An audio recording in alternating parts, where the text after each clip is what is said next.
Connaissez-vous?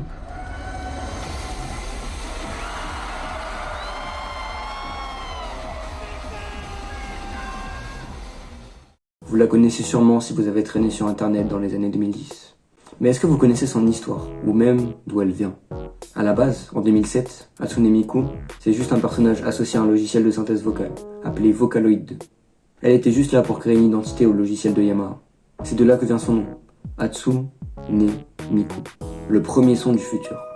Elle était censée révolutionner le monde de la chanson, avec des voix préenregistrées, et il suffisait de mettre des paroles.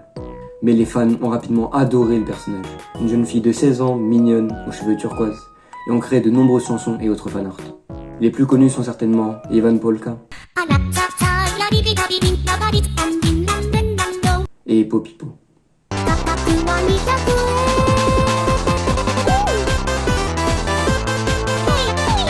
Quelques années plus tard, en 2009, sort Hatsune Miku Project Diva, le premier jeu d'une longue série de jeux de rythme à la Dance Dance Revolution. Mais sa carrière la plus marquante, elle est évidemment sur internet, avec des chansons, mais aussi des dessins, des cosplays, et surtout des mèmes. Par exemple, est-ce que vous savez que la musique de Nyan Cat, c'est la voix d'Hatsune Miku? Mais bon, revenons au sujet.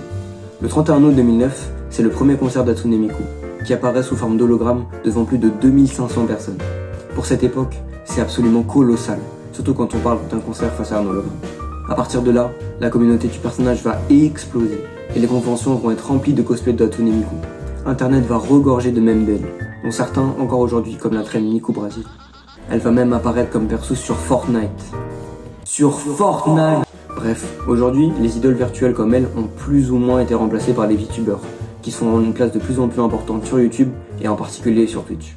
Mais le plus important, c'est qu'elle a énormément aidé à la démocratisation de la pop culture. Et c'est surtout le symbole d'une époque.